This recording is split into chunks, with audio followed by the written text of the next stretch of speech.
Hello dear students, as you all know that we are studying about chapter 1 class 10 science subject, and chapter name is chemical reactions and equations. And in first video of this chapter we all have discussed about what is chemical reaction, what are the characteristics of chemical reaction, what is chemical equation and the different kinds of chemical equations, as well as balancing the chemical equations. All these topics we have cleared in previous video, and all those students who have any doubt about these topics, they can see the first video of this chapter visiting my channel. And today we will study about types of chemical reactions. Our today's topic is chemical reactions types. So let us start. According to the syllabus of class 10th science subject, the types of chemical reactions which we have to study, those are combination reaction. Number 1, this is combination reaction. Number 2 is decomposition reaction. Number 3 is displacement reaction. Number 4 is double displacement or double decomposition or ion exchange reaction, and number 5 is redox reaction, means oxidation reduction reaction. And we will also study about the daily life applications or daily life effects of redox reaction.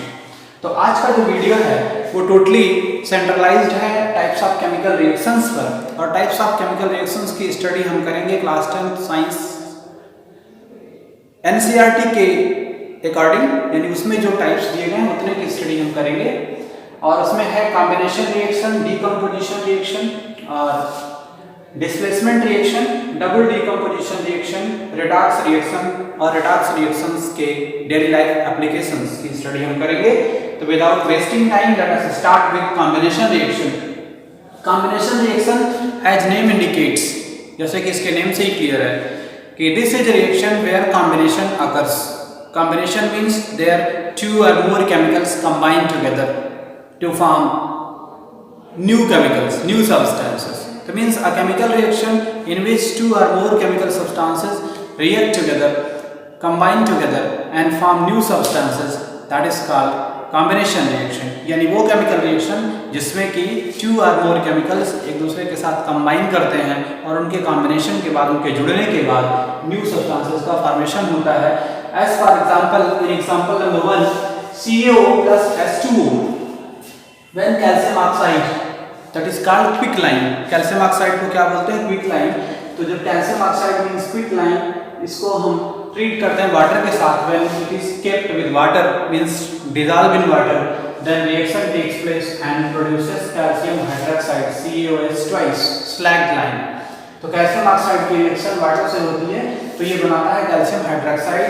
Calcium oxide को हम कहते हैं quicklime और calcium hydroxide को बोलते हैं हम slagged lime. उसी के साथ साथ नेक्स्ट एग्जांपल है हमारा carbon plus oxygen is equal to CO2. That means जब कार्बन ऑक्सीजन के साथ कंबाइन करता है, कार्बन और ऑक्सीजन की कॉम्बिनेशन रिएक्शन होती है तो उसमें कार्बन डाइऑक्साइड का फॉर्मेशन होता है. And next one more is that reaction of hydrogen with oxygen means 2H2 plus O2 is equal to 2H2O. This is also an example of combination reaction. There are few more examples. As for example, next one is the CH4 plus 2O2 is equal to CO2 plus 2H2O. C6H12O6 plus 6O2 is equal to 6CO2 plus 6H2O plus energy, and here also plus energy. तो first about this कि वो chemical reaction जिसमें कि to और more chemical substances एक दूसरे के साथ कंबाइन करते हैं, जुड़ते हैं और न्यू केमिकल का फॉर्मेशन करते हैं, उसको हम कहते हैं combination reaction. And this is also called addition reaction. इसको एडिशन रिएक्शन भी कहते हैं, इसको कॉम्बिनेशन रिएक्शन भी कहते हैं. जैसे कि कैल्शियम ऑक्साइड वाटर के साथ एड अप होता है, कंबाइन करता है तो कैल्शियम हाइड्रोक्साइड का फॉर्मेशन होता है. कार्बन की रिएक्शन ऑक्सीजन से होती है तो ये कार्बन डाइऑक्साइड का फॉर्मेशन करता है, ये भी एक कॉम्बिनेशन रिएक्शन है। ठीक उसी तरह से हाइड्रोजन की रिएक्शन ऑक्सीजन से होती है तो ये बनाता है वाटर यानी H2O का फॉर्मेशन होता है, ये भी एक कॉम्बिनेशन रिएक्शन है। इस एग्जांपल नंबर 2 को थोड़ा सा डिफरेंट वे में ले लेते हैं, थोड़ा सा और इस पे स्पेशली देख लेते हैं। This is related to our daily life activities. In whitewashing यानी कि जब हम कैल्शियम ऑक्साइड को वाटर में डिजॉल्व करते हैं और कैल्शियम हाइड्रोक्साइड बनता है और वो calcium hydroxide that is used for whitewashing the walls, वो वॉल्स को वाइट वॉश करने के लिए यूज किया जाता है। And when wall is whitewashed, immediate after whitewashing shiny appearance does not come. Means जैसे ही वाइट वॉशिंग की जाती है तो वाइट वॉशिंग के समय पे वो ग्लो नहीं होता है, वो शाइनी अपीयरेंस नहीं होता है, जो कि एक दिन बाद होता है। यानी कि वाइट वॉशिंग करने के एक दिन बाद या 5-6 घंटे बाद 5 to 6 आवर्स लेटर फिर उस पर वाइट शाइनी ग्लो आता है। And that is why this is because कि when calcium hydroxide is applied on wall, then carbon dioxide gas present in atmosphere, carbon dioxide gas present in air that combines with calcium hydroxide and it produces calcium carbonate and H2O water molecule। तो H2O evaporates, water जो है वो evaporate हो जाता है, लेकिन ये calcium carbonate जिसको कि हम मार्बल भी कहते हैं कार्बोनेट को, तो ये calcium carbonate which is formed that is white substance and this is the reason behind glow। यानी कि जब कैल्शियम हाइड्रोक्साइड की रिएक्शन कार्बन डाइऑक्साइड से होती है और कैल्शियम कार्बोनेट का फॉर्मेशन होता है तो ये कैल्शियम कार्बोनेट जो कि मार्बल भी कहा जाता है, इस मार्बल के फॉर्मेशन की वजह से या इस मार्बल की वजह से व्हाइट ग्लो आता है, व्हाइट शाइनी अपीयरेंस आता है। तो ये क्वेश्चंस कई बार पूछे गए हैं कि when wall is whitewashed with calcium hydroxide solution, then shiny white glow it appears sometimes later। This is why, so this is because of reaction between calcium hydroxide and carbon dioxide to produce calcium carbonate। तो ये इसका answer होगा। Next है under combination reaction. Combination reaction की ही category में है exothermic reaction. What is exothermic reaction? A chemical reaction in which heat is produced along with products after reaction। यानी कि वो केमिकल रिएक्शन जिसमें कि प्रोडक्ट के साथ साथ हीट एनर्जी भी प्रोड्यूस होती है। Those reactions are called exothermic reaction। As for example, this is the most common, when calcium oxide reacts with water to produce calcium hydroxide, there also heat is produced। Means यहाँ पर भी heat produce होता है। Means chemical reactions in which heat is produced or energy is given out after reaction along with the products, that is called exothermic reaction। Exo means outside, therm means heat, यानी वो reaction जो कि heat outside करती है यानी heat produce out करती है, release out करती है, वो होती है एक्सोथर्मिक रिएक्शन। एक्सोथर्मिक के रिएक्शंस के अदर एग्जांपल्स हैं। एक है CH4 methane when reacts with oxygen, means when methane burns, this is a combustion reaction. This is an example of combustion of methane। it gives out carbon dioxide and water and along with that energy, heat energy is produced। या LPG की burning देख लीजिए कि when LPG burns in presence of air, this gives out heat। तो burning of LPG ये भी क्या है? एक्सोथर्मिक रिएक्शन है। just like the same respiration where glucose burns in presence of oxygen in our mitochondria, यानी कि जब glucose mitochondria में ऑक्सीजन के प्रेजेंस में बर्न करता है, then it gives out carbon dioxide, water and energy। This is also an exothermic reaction. यानी simple सी बात है कि वो रिएक्शंस जिसमें कि प्रोडक्ट के साथ साथ हीट एनर्जी भी प्रोड्यूस होती है, उन रिएक्शंस को हम एक्सोथर्मिक रिएक्शन कहते हैं। और उसके एग्जांपल्स हैं जैसे कि ये बर्निंग ऑफ फ्यूल, किसी भी तरह का फ्यूल बर्न करे, चाहे वो डीजल बर्न करे, चाहे CNG बर्न करे, चाहे LPG बर्न करे या फिर मेथेन बर्न करे, या आपकी बॉडी में आपके बॉडी का फ्यूल क्या होता है? ग्लूकोज। तो आपके बॉडी का फ्यूल ग्लूकोज बर्न करे, इन सभी के रिजल्टिंग हीट एनर्जी प्रोड्यूस होती है और इसलिए ये क्या होते हैं? एक्सोथर्मिक रिएक्शंस होते हैं। जबकि just opposite it digestion process where macromolecules, large molecules जिनकी प्रोटीन, कार्बोहाइड्रेट, फैट, ये ब्रेक डाउन होता है इनका किसमें? प्रोटीन का ब्रेक डाउन होता है अमीनो एसिड में, कार्बोहाइड्रेट का शुगर्स में, और फैट का फैटी एसिड और ग्लिसरॉल में होता है। और इन प्रोसेसेस में यानी डाइजेशन प्रोसेस में या ब्रेक डाउन प्रोसेस में हमको एनर्जी देनी पड़ती है। तो such reactions in which energy supplied for the reaction those are called endothermic reaction. यानी एक्सोथर्मिक रिएक्शन का जस्ट अपोजिट दूसरा होता है endothermic reaction. Endo means inside, therm means heat, यानी जहाँ पर हीट को इन कराना पड़ता है, हीट को सप्लाई करनी पड़ती है, वो एंडोथर्मिक रिएक्शन होता है। तो chemical reactions in which heat is supplied, heat is required for the reaction, that is called endothermic reaction, and one example out of that is digestion process। तो digestion जो है वो एंडोथर्मिक रिएक्शन है, जबकि respiration exothermic reaction है। उसके साथ साथ one more example of exothermic reaction is the decomposition of organic matter. Compost is prepared from waste, specially from organic waste. Compost manure जो बनती है, कंपोस्ट मैन्योर की सिंथेसिस किससे होती है? ऑर्गेनिक वेस्ट मटेरियल्स के डीकंपोजिशन से कंपोस्ट का फॉर्मेशन होता है। And when organic matter decomposes which is decomposed by bacteria, तो decomposition reaction of organic manure to turn into compost, that is also an exothermic reaction, क्योंकि वो भी exothermic reaction होती है कि जब ये डीकंपोजिशन होता है। ठीक है, next is decomposition reaction. All the decomposition reactions are endothermic reaction. अब डीकंपोजिशन में जितना भी आप पढ़ेंगे सब में एनर्जी देनी पड़ेगी, सब एंडोथर्मिक रिएक्शन के एग्जांपल हैं। एनर्जी चाहे हीट के फॉर्म में देनी पड़े, लाइट के फॉर्म में सप्लाई हो या फिर इलेक्ट्रिसिटी के फॉर्म में सप्लाई हो, लेकिन एनर्जी सप्लाई करनी पड़ती है। तो वो रिएक्शन जिसमें एनर्जी देनी पड़ती है वो एंडोथर्मिक है। तो let us talk about decomposition reaction. Decomposition reaction is just reverse of, just opposite of combination reaction. ये कॉम्बिनेशन रिएक्शन या एडिशन रिएक्शन का उल्टा है। What is it? This is that when a chemical compound it breaks down into two or more chemical substances. When a chemical compound breaks down into two or more chemical substances, this is called decomposition reaction.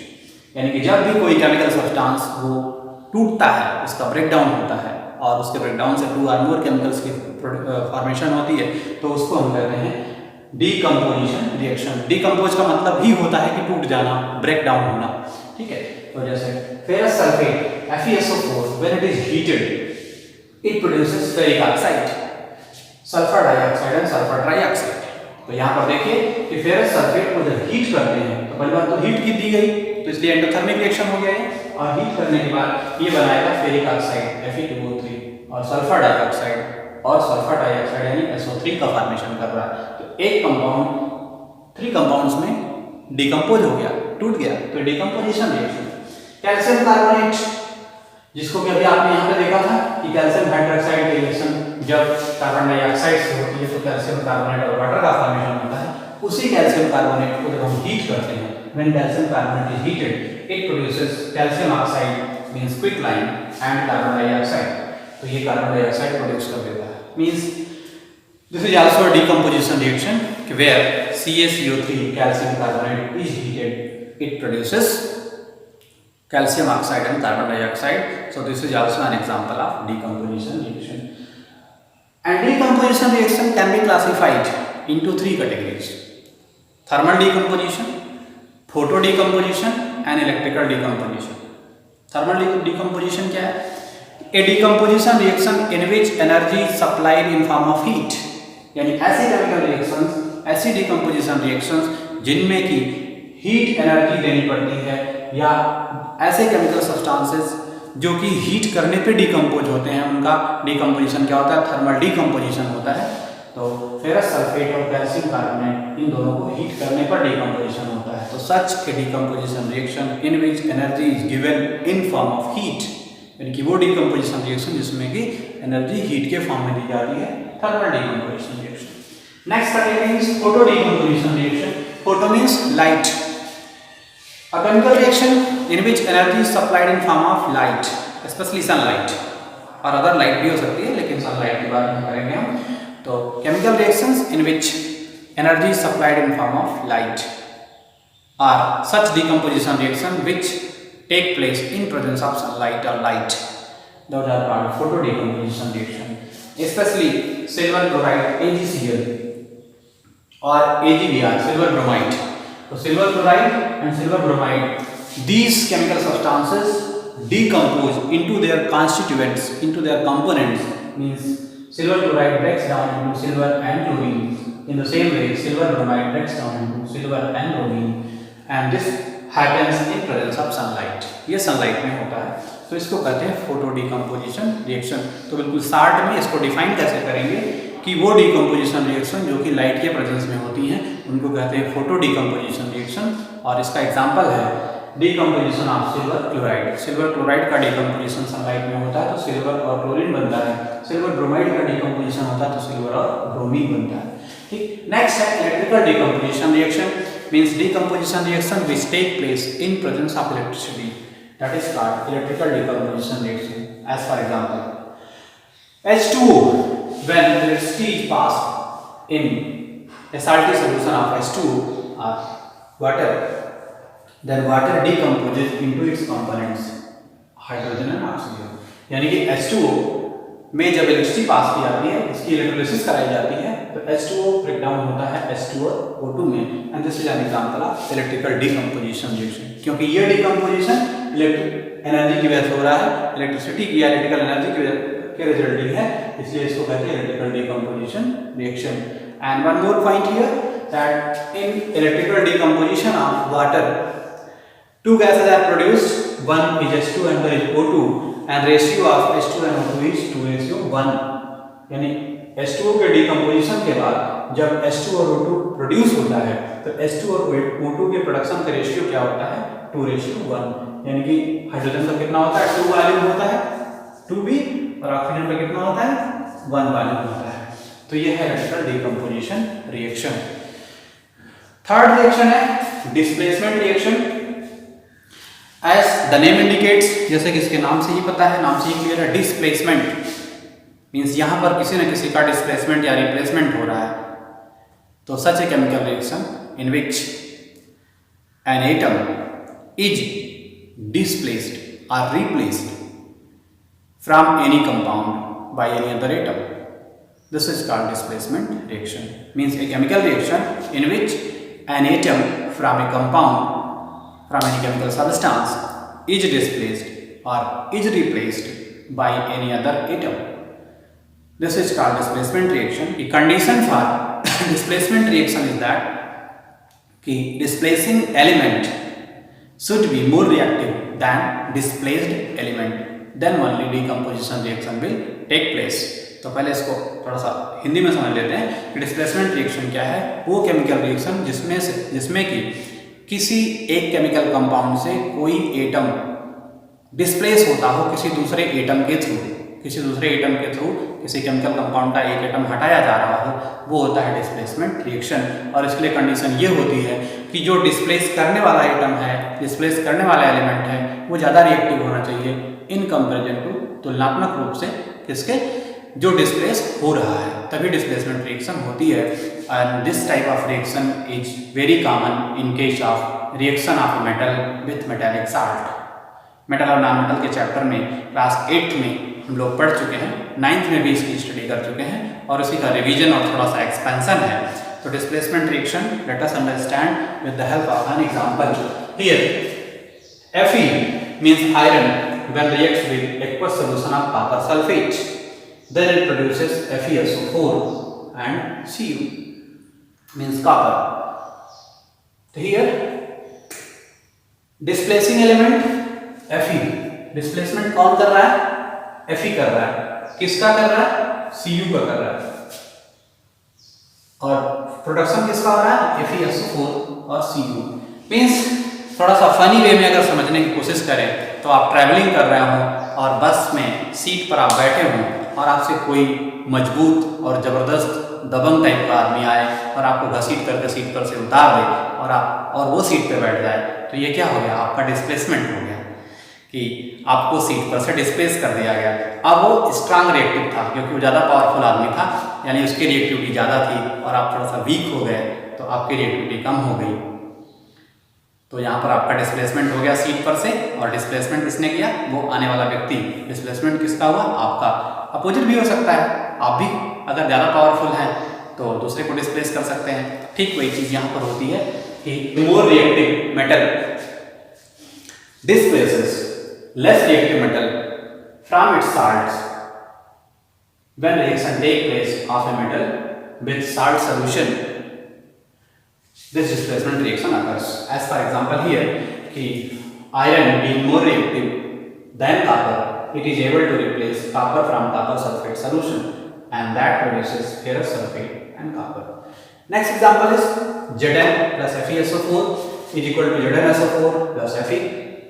यहाँ पर क्या हुआ, zinc की reaction ferrous sulphate से होती है, तो zinc ferrous यानी आयरन से ज़्यादा रिएक्टिव है, इसलिए जिंक आयरन को रिप्लेस कर दे रहा है, इसको डिस्प्लेस कर दे रहा है और इसकी जगह पे अपने आप को सल्फेट से कंबाइन कर ले रहा है और प्रोडक्ट बन रहा है जिंक सल्फेट और आयरन। ठीक, ये डिस्प्लेसमेंट रिएक्शन है। और नेक्स्ट है reaction of lead with copper chloride, Pb plus CuCl2 and it produces PbCl2 plus Cu, यानी कि लेड की रिएक्शन जब कॉपर क्लोराइड से होती है तो बनता है लेड क्लोराइड और कॉपर का प्रोडक्शन होता है। तो यहाँ पर डिस्प्लेसमेंट किसका हो रहा है, कॉपर का हो रहा है। डिस्प्लेसमेंट कौन कर रहा है, लेड कर रहा है, और प्रोडक्ट क्या बन रहा है, लेड क्लोराइड और कॉपर का फॉर्मेशन हो रहा है। तो this is all about displacement reaction. Double displacement reaction, it is also displacement reaction, but one additional thing is there, that in double displacement reaction simultaneously together there is displacement of two atoms from two different compounds by each other. In a double displacement reaction is a type of reaction in which two atoms are replaced simultaneously from two different compounds in the same reaction. In another way you can say that the ions of two salts are exchanged in this reaction. That's why it is also called ion exchange reaction. Let us try to understand with the help of example. This is an example of double displacement reaction or double decomposition reaction or ion exchange reaction. What is here?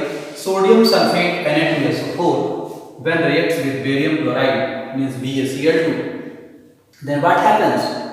There is displacement of two species simultaneously. But sodium is displaced by barium and barium is displaced by sodium, and it gives out barium sulfate BaSO4 plus sodium chloride. देखिए Na2SO4 यहाँ पे था sodium sulphate, barium से sodium replace हुआ और बन गया barium sulphate. ठीक उसी तरह से यहाँ पे है बेरियम क्लोराइड और बेरियम रिप्लेस हो गया सोडियम से और बन गया सोडियम क्लोराइड। ठीक है, तो यहाँ पर देखिए साइमल्टेनियसली यानी साथ साथ टू साल्ट में से या टू कंपाउंड में से उनके एटम्स म्यूचुअली रिप्लेस हो रहे हैं कि दोनों साल्ट में उनके जो आयंस हैं, यहाँ पर कौन सा आयन है, यहाँ पर आयन है Na+ और SO4 माइनस, और यहाँ पर है Ba2+ और Cl-, यानी कि यहाँ पर सोडियम आयन है, सल्फेट आयन है, बेरियम आयन है, क्लोराइड आयन है, तो इसे बेरियम क्लोराइड बना है या सोडियम सल्फेट बना है। और जब इन दोनों की रिएक्शन होती है तो ये दोनों कंपाउंड अपने अपने आयन क्या कर लेते हैं, एक्सचेंज कर लेते हैं, अपने अपने आयन बदल लेते हैं एक दूसरे से। यानी सोडियम सल्फेट अपना सोडियम आयन बेरियम को दे देता है और बेरियम क्लोराइड अपना बेरियम आयन सोडियम सल्फेट को दे देता है और बन जाता है barium sulphate and sodium chloride. तो ये क्या है, आयन एक्सचेंज रिएक्शन है। That's why it is also called ion exchange reaction. And double displacement है क्योंकि एक ही साथ देखिए दो एलिमेंट्स का डिस्प्लेसमेंट हो रहा है, दो एटम का डिस्प्लेसमेंट हो रहा है, तो डबल डिस्प्लेसमेंट है। Next example, silver nitrate AgNO3 plus NaCl means sodium chloride that gives out silver chloride and sodium nitrate. So what is happening here? Silver being replaced by sodium from silver nitrate से silver का replacement या displacement हो रहा है sodium के through, and sodium is being replaced from sodium chloride bye silver. यानी इधर sodium chloride में सोडियम रिप्लेस हो रहा है सिल्वर से और सिल्वर नाइट्रेट में से सिल्वर रिप्लेस हो रहा है सोडियम से, and result is silver chloride AgCl plus NaNO3 यानी सोडियम नाइट्रेट। तो this is also N example of double displacement. अब आयन एक्सचेंज कहाँ हुआ, Ag+ NO3- Na+Cl- ion present है इसमें, सिल्वर नाइट्रेट में Ag+ और NO3- और सिल्वर सोडियम क्लोराइड में Na+ और Cl- आयन प्रेजेंट है। और जब इन दोनों के बीच में रिएक्शन होती है तो सिल्वर Ag+ आयन जो है वो एक्सचेंज हो जाता है किसके साथ, सोडियम के साथ, और सिल्वर नाइट्रेट के प्लेस में आ जाता है सोडियम नाइट्रेट। ठीक उसी तरह से सोडियम रिप्लेस होता है सिल्वर से और सोडियम क्लोराइड की जगह बन जाता है सिल्वर क्लोराइड। तो ये डबल डिस्प्लेसमेंट रिएक्शन है। This is also called double decomposition reaction. इस रिएक्शन को डबल डीकंपोजिशन रिएक्शन भी कहते हैं। क्यों कहते हैं? Because when this reaction takes place, तो first of all in the reaction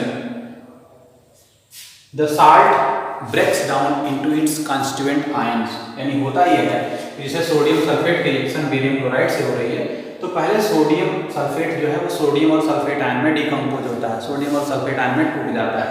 ठीक उसी तरह से बेरियम क्लोराइड बेरियम और क्लोराइड आयन में टूट जाता है, वो ब्रेक डाउन होता है। ठीक है, तो यहाँ पर डिकम्पोजिशन हुआ एक कंपाउंड का और यहाँ पर दूसरे कंपाउंड का डिकम्पोजिशन हुआ। तो in the same reaction there is decomposition of two chemical substances simultaneously. यानी यहाँ पर डिकम्पोजिशन हुआ था तो एक ही का हो रहा था, लेकिन इस रिएक्शन में दो केमिकल्स का एक साथ डिकम्पोजिशन हो रहा है। That's why it is called double decomposition reaction. ठीक उसी तरह से सिल्वर नाइट्रेट और सोडियम क्लोराइड की रिएक्शन में सिल्वर नाइट्रेट और सोडियम क्लोराइड दोनों का डिकम्पोजिशन होता है Ag+, NO3-, Na+ और Cl- में।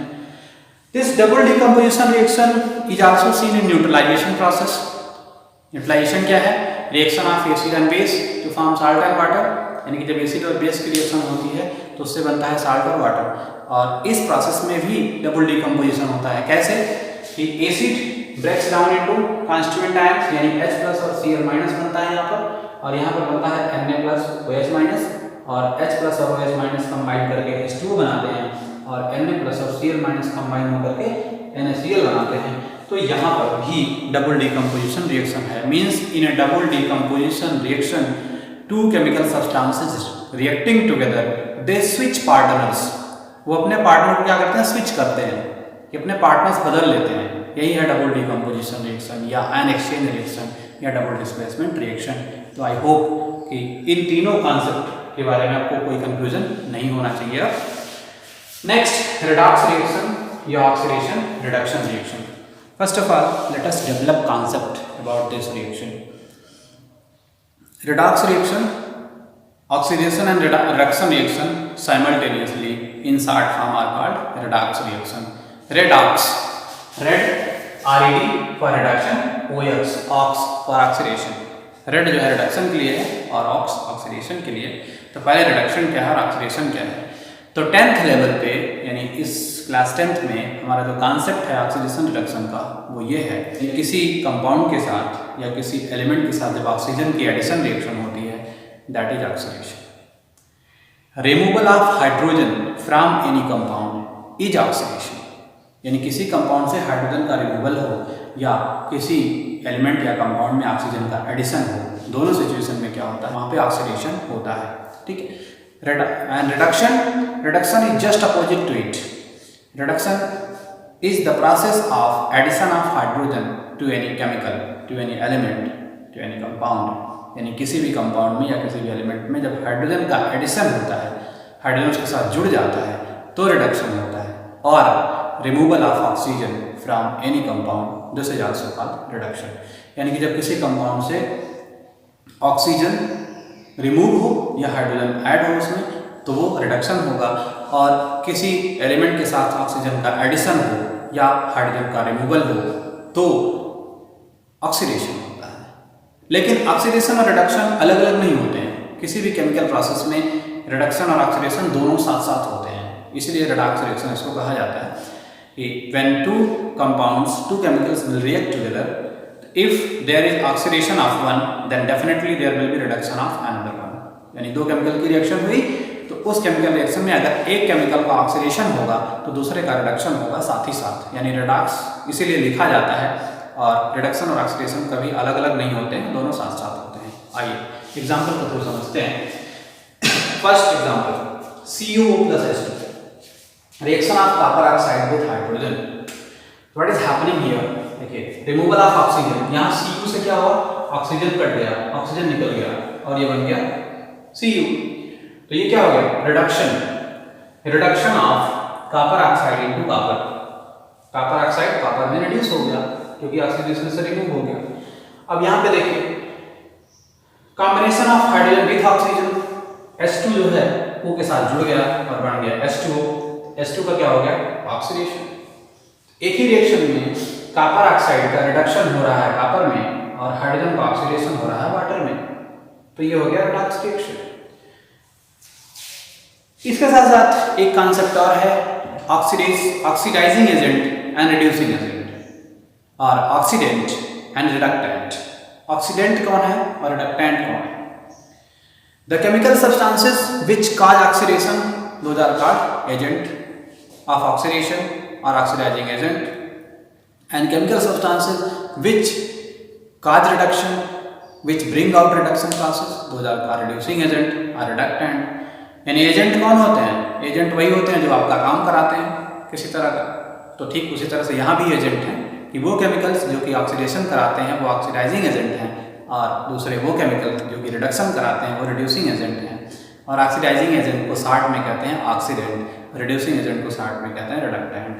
तो chemical substances which bring out oxidation which cause oxidation, those are called oxidizing agent, and chemical substances which cause reduction, which produce reduction, those are called reducing agent. Let us find out oxidizing and reducing agent. See here, CuO plus H2. Here copper oxide is providing oxygen to hydrogen, so copper oxide is oxidizing agent.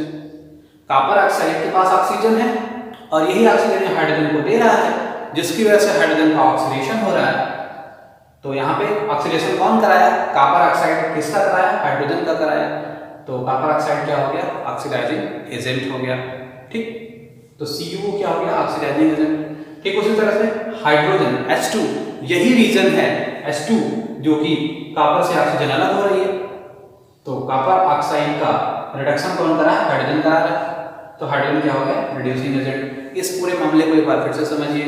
Copper oxide reacts with hydrogen to form copper and hot water, और इस reaction में copper oxide में से oxygen remove हो गया तो बन गया कॉपर।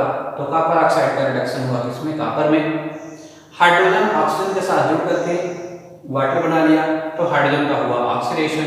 ठीक है, अब वो केमिकल सब्सटेंस जो कि ऑक्सीजन देता है या जो ऑक्सीडेशन कराता है वो ऑक्सीडाइजिंग एजेंट होगा या ऑक्सीडेंट। तो यहाँ पर वो केमिकल कौन है? कॉपर ऑक्साइड है, CuO, जो कि ऑक्सीजन सप्लाई कर रहा है और हाइड्रोजन का ऑक्सीडेशन करा रहा है। तो CuO क्या हो गया? ऑक्सीडाइजिंग एजेंट हो गया। H2 जिसका ऑक्सीडेशन हो रहा है, जो ऑक्सीजन को रिमूव करा रहा है यानी रिडक्शन करा रहा है। तो यहाँ पे रिडक्शन कराने के पीछे कौन है? हाइड्रोजन है जो कि ऑक्सीजन को रिप्लेस करवा रहा है, इसलिए हाइड्रोजन क्या हो गया? Reducing agent. तो एक कॉन्सेप्ट यहाँ पे और बनेगा कि किसी भी रिडॉक्स रिएक्शन में जिस सब्सटेंस का ऑक्सीडेशन होता है वो रिड्यूसिंग एजेंट होता है। Substance being oxidized is called reducing agent in a chemical reaction. Hydrogen का ऑक्सीडेशन हो रहा है और यही कौन है? रिड्यूसिंग एजेंट भी है। कॉपर ऑक्साइड का रिडक्शन हो रहा है और यही क्या है? ऑक्सीडाइजिंग एजेंट है। तो in a redox reaction the chemical whose oxidation take place that also act as reducing agent, and the chemical whose reduction take place that act as oxidizing agent. Another example, ZnO plus C, zinc oxide और carbon की reaction होती है तो बनता है zinc और carbon monoxide. अब यहाँ पे जिंक ऑक्साइड के पास ऑक्सीजन है और वही ऑक्सीजन कार्बन को मिल रहा है तो कार्बन का ऑक्सीडेशन हो गया कार्बन मोनोऑक्साइड में, यानी कार्बन का oxidation to carbon monoxide. And zinc oxide reduction, it is reduced into zinc. So reduction of zinc oxide to zinc and oxidation of carbon into carbon monoxide. So zinc oxide is oxidizing agent and carbon is reducing agent, right? Last, MnO2, manganese dioxide plus 4HCl means hydrochloric acid. It gives out manganese chloride, water and chlorine. ठीक है, तो देखिए यहाँ पे chlorine combined form में था, यहाँ पर इसकी वैलेंसी कितनी थी? -1, और जब ये HCl से फ्री हुआ तो बन गया Cl2 और Cl2 फ्री फॉर्म में है तो इसकी वैलेंसी यहाँ पे मानी जाएगी 0। तो मीन्स इसका क्या हो गया? ऑक्सीडेशन। HCl का ऑक्सीडेशन हो रहा है किसमें? Cl2 में। क्योंकि यहाँ पे क्या हो रहा है, हाइड्रोजन रिमूव हो रहा है फ्रॉम HCl, हाइड्रोजन का removal of hydrogen from HCl, so there is oxidation of HCl into Cl2. MnO2, removal of oxygen from manganese dioxide, so there is reduction of manganese dioxide into manganese chloride. So MnO2 reduces into MnCl2, HCl reduces into chlorine. This is a kind of redox reaction. Oxidizing agent कौन है, MnO2, reducing agent कौन है, HCl. तो this is all about redox reaction और oxidation reduction reaction. तो just 2 lines में clear कर दें कॉन्सेप्ट को एक बार फिर से कि ऑक्सीडेशन प्रोसेस है ऑक्सीजन के साथ जुड़ने का या हाइड्रोजन से अलग होने का, जबकि रिडक्शन प्रोसेस है हाइड्रोजन के साथ जुड़ने का और ऑक्सीजन से अलग होने का। और किसी भी केमिकल प्रोसेस में ऑक्सीडेशन रिडक्शन दोनों साथ साथ होते हैं। जिस केमिकल का ऑक्सीडेशन होता है वो रिड्यूसिंग एजेंट कहलाता है और जिस केमिकल का रिडक्शन होता है वो ऑक्सीडाइजिंग एजेंट कहलाता है। यही है total information about redox reaction और ऑक्सीडेशन रिडक्शन रिएक्शन। अब हमारे 2 रिमेनिंग टॉपिक्स हैं, एक है रेंसिडिटी और एक है corrosion, and those are applications of redox reaction. ये ऑक्सीडेशन रिडक्शन रिएक्शन या रिडॉक्स रिएक्शन के ही एप्लीकेशन है, उसी के रिजल्ट है। What is corrosion? Corrosion is gradual eating up of any metal और gradual weakening of, gradual disintegration of any metal because of environmental factors. Environmental factors की वजह से किसी भी मेटल का धीरे धीरे वीक होना, धीरे धीरे कमजोर होना, यही क्या है, corrosion. Corrosion is caused because of basically air, moisture, acid, base. Means chemical एक फैक्टर होता है, एक एयर फैक्टर होती है, एक मॉइस्चर फैक्टर होता है। ये 3 बेसिक फैक्टर्स हैं करोजन के लिए। तो basically we have to study here corrosion of iron. Let us write down reaction कि Fe plus H2O plus O2. 1 minute.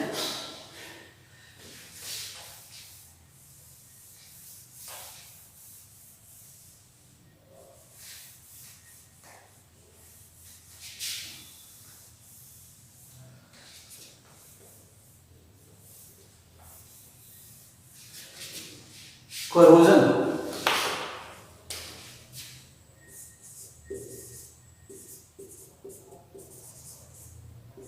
especially we have to study about rusting. And what is rusting? Reaction of iron Fe with water and oxygen to produce Fe2O3 into X H2O. This is the process of rusting. This is chemical equation first. तो corrosion as we discussed that this is the gradual weakening, gradual eating up और gradual disintegration of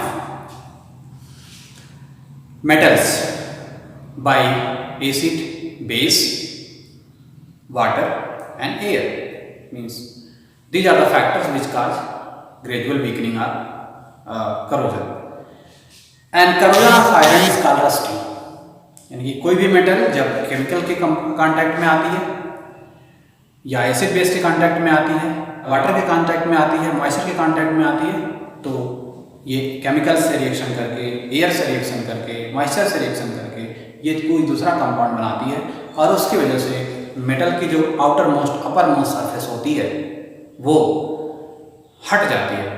इसी को कहते हैं corrosion.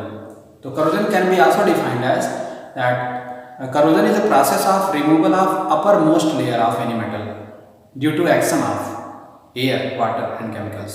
यानी air, water या chemical के action की वजह से, के रिएक्शन की वजह से किसी मेटल की अपर मोस्ट सरफेस का रिमूवल जो होता है वो होता है करोजन। जैसे आप इरेजर से पेंसिल का लिखा हुआ इरेज कर देते हैं और पेंसिल की लेयर हट जाती है, ठीक उसी तरह से केमिकल, एयर और वाटर के रिएक्शन की वजह से मेटल की अपर मोस्ट लेयर हट जाती है और यही क्या होता है, यही होता है आपका करोजन। और करोजन ऑफ आयरन जो होता है उसको हम कहते हैं रस्टिंग। और रस्टिंग में क्या होता है कि iron reacts with moisture and air to form hydrated iron oxide. This is iron oxide or ferric oxide, but hydrated.